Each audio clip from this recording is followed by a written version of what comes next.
кезектеги өзүм баягы программанын катталуучулары менен учурашып коеюн деп жазып атам. Программада Кудайга шүгүр 21 000 подписчигим бар. Санжарбек Жамбаев, ассаламу алейкум Өмүрза ака, кандай иштериңиз жакшыбы дейт. Чоң рахмат Санжарбек мырза. Алейкум ассалам. Иштер Кудайга шүгүр. Иштеп атабыз, аракет кылып. Менин программасын өнүктүрүүнүн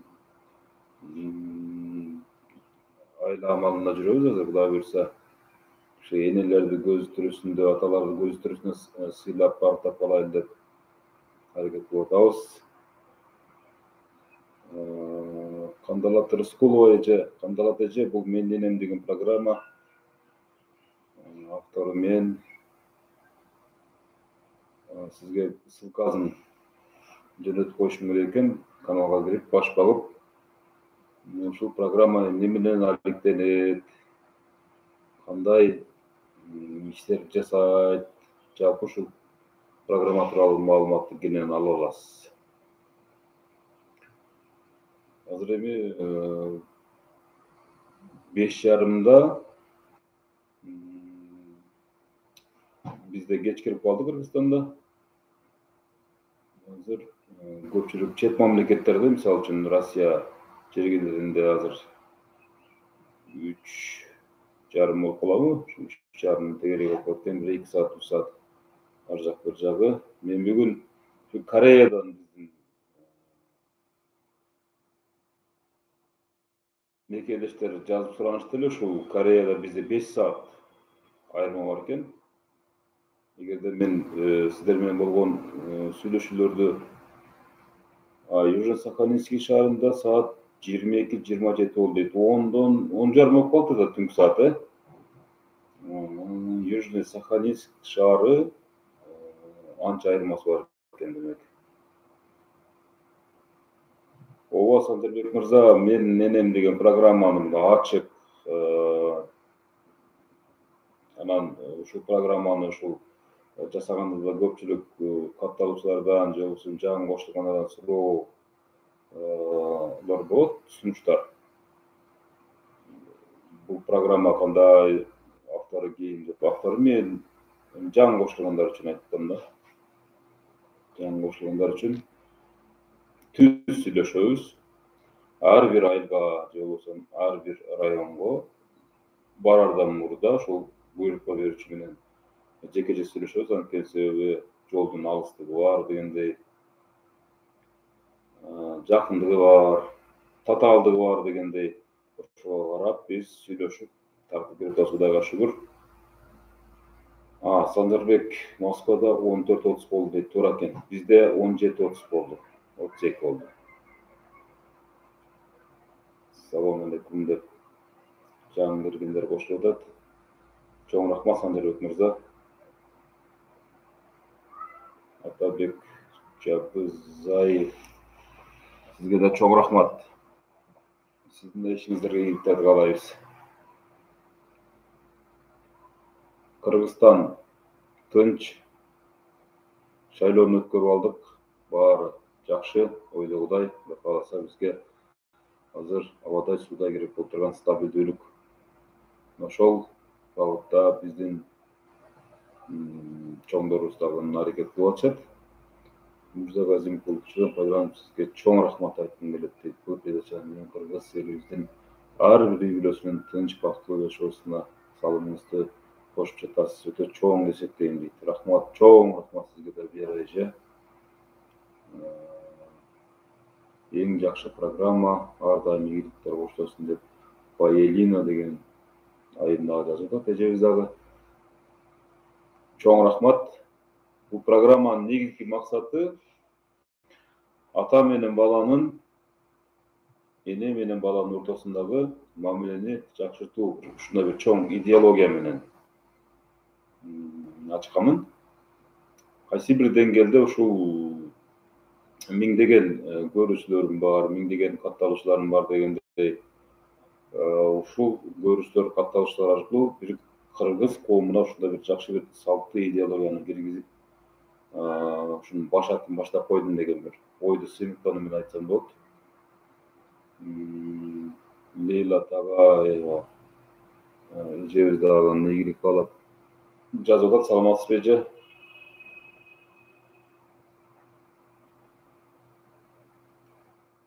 Кандырат эже, рахмат сизге. Ар дайым ушул түз эфирге чыкканда, башка учурларда ар дайым активдүү катышып турасыз.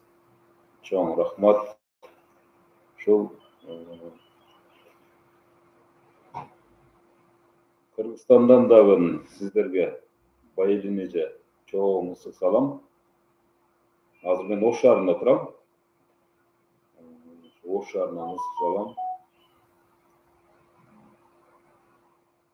Ушул программаны баштагандан кийин өзүм менин каналыма кирсеңиздер, бери дегенде 100дөн ары дегенде 200дөн ашып кетти. Энелерди куттуктоо боюнча программаны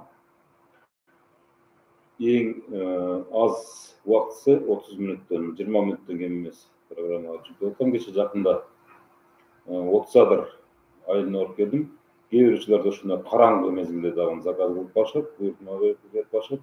Бирок ошол сагынычты, кусалыкты жеткизүү милдетим болгондуктан жамгырбы, карбы, түнбү, жарыкпы ага карабай барып тартып келиш бул менин чоң милдетим болуп эсептелет.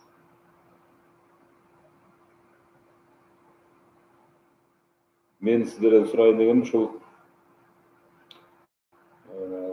1-чи, 3-чү, 5-чи күндөрү сиздер менен түз эфирде ар дайым сүйлөшүп турууга даярмын. Ошол бир гана нерсе маселе жаратат. Кайсыл учурда түз эфирге чыкканым оң болуп турат деген маселе бар да.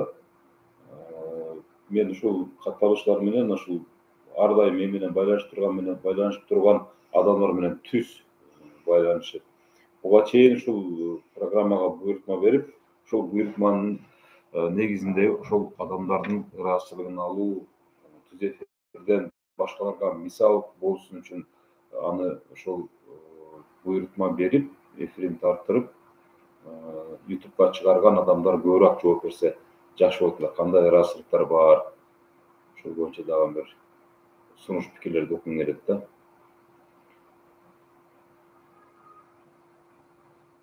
Кимде кандай кошумча сунуштар болсо, түз эфирдеги менин программасы боюнча чыгып аткан эфирге комментарий калтырсаңар болот. Ар бир комментарийге сөзсүз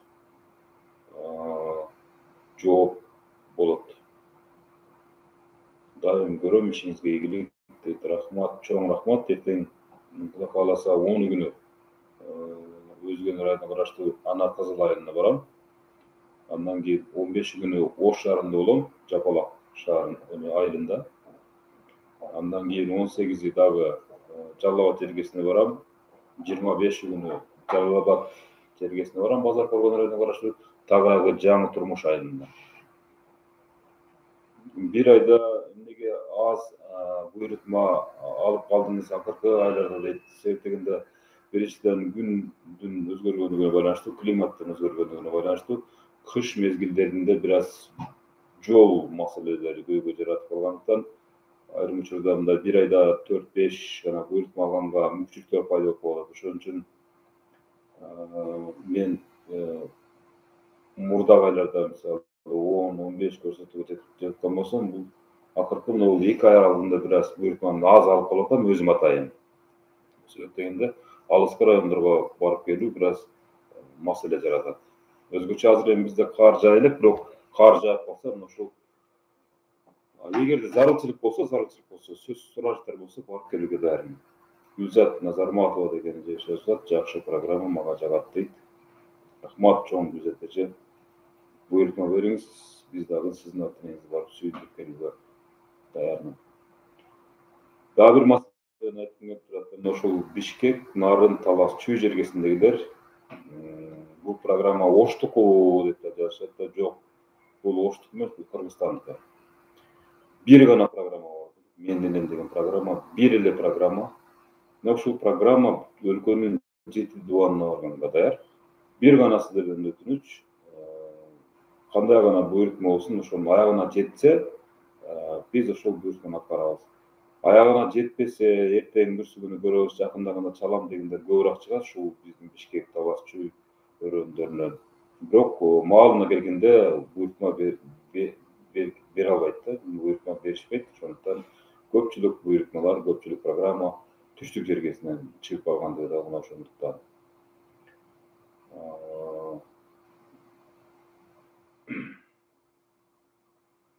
Менин программасын көрүп, кызыгуу өтө курчуйт дейт. Рахмат, чоң рахмат.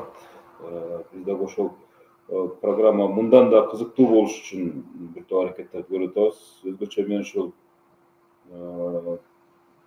бир убакытты белгилеп алышым керек болуп атат да, себеп дегенде мына Казакстан,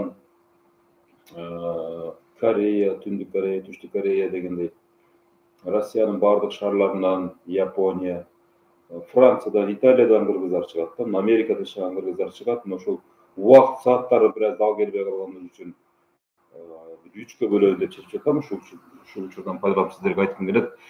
Россия жергесиндегилер үчүн менимче кечки саат 20:00 туура келсе керек. Албетте аталарыбызды да сыйлаганга болот, себеп дегенде бул ата-энелер үчүн, бир туугандар үчүн, эң жакын адамдар үчүн атайын уюштурулган программа болгондуктан бир гана жалгыз энелерди гана эмес, энелердин абышкаларын, аталарыбызды, кайнаталарыбызды, кайнэнелерибизди дагы унгуттасак болот. Сени көрсөм, бир туугандарымды көргөндөй, сүйүнөм, ийгилик, ден соолук. Екатеринбург шаарынан жазып. Рахмат, Венера Бакирова эже, рахмат, чоң салам. Оштон салам. Ийгилик ишиңиздерге, аман жүрүңүздөр. Көрүүчүлөрдүн саны да көбөйүп баратат, бат-баттан көбөйүп кетип атышат. Эми ушул Россия жергесиндегилерди мен сурагым келет да, сиздерге 20:00 биринчи, үчүнчү, бешинчи күндө түзөтүүгө чыксаң болобу?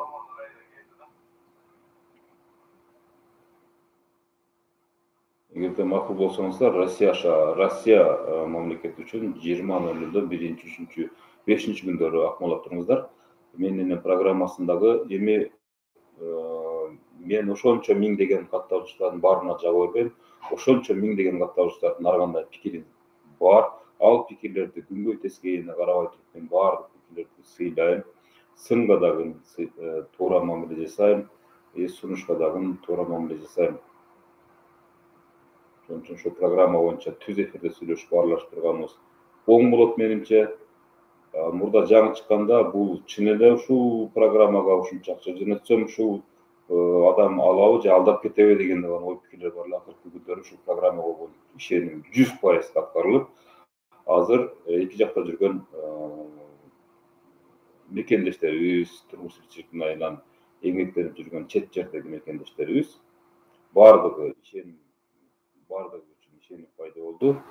Баардыгы бир сүйлөшкөндө эле сразу ошол мезгилде эле буйрукманы бүтүрүп, дароо кабылдашат. Ошол жерлери мага өзгөчө программаны өнүктүрүшүндө чоң колдоо иретинде болуп калды да.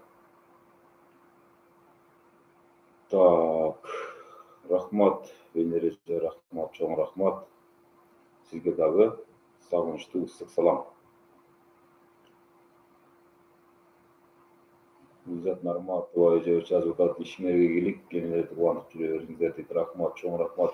Аракет кылабыз программаны мындан дагы өнүктүрүш үчүн. Кудай буюрса, жаңылыктарды киргизип аракет кылабыз.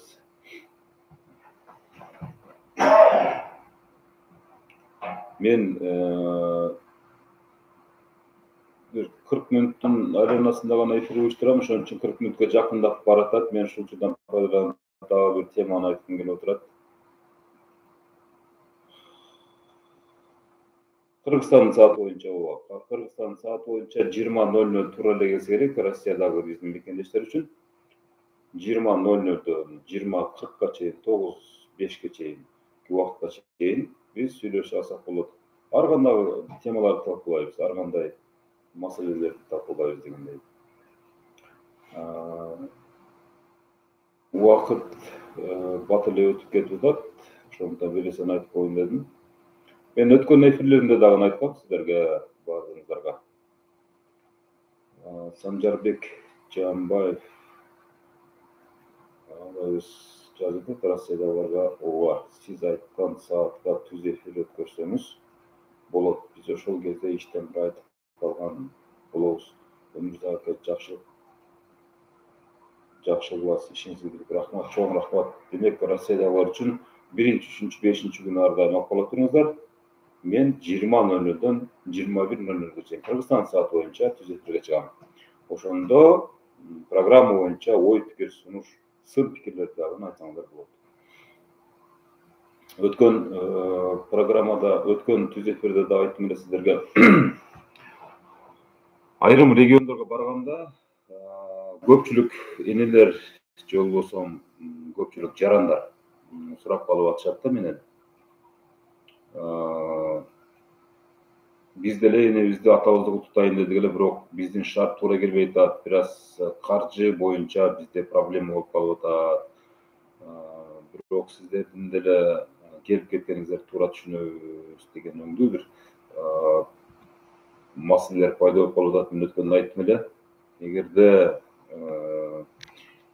энелердин батасын, аталардын батасын, колунда жок бейбечаралардын батасын дагы алып, ушу программанын коштоосунда программага чыгарып, эгерде алардын дагы сөөгүн агарткыбыз келсе, анда бир сунуш берсеңиздер, мисалы ушул мен карточкам аркылуу каржы жагын топтосок, анан ар бир кааласаңыздар ошол демөөрчүлүк кылган же колдоп кубаттаган инсандардын аты жөнү, эгер айткыңыздар келсе айтып алып барайын, айткыңыздар келсе Алланын ыраазычылыгы үчүн айтып жөнүндө алып барайын деген сунушту ортого салгым келген. Мына ушул боюнча сиздерге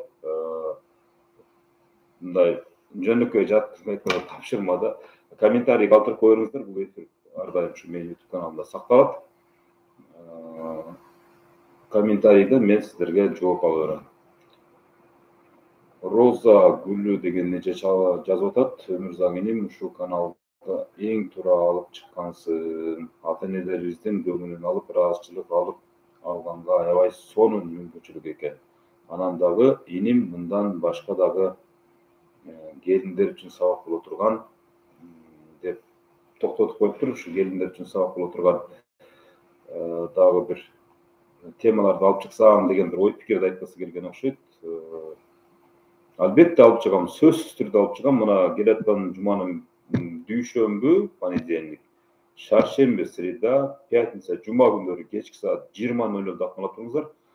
Сиздер менен чогуу ушул 3 күнгө 3 кандай теманы коюп туруп,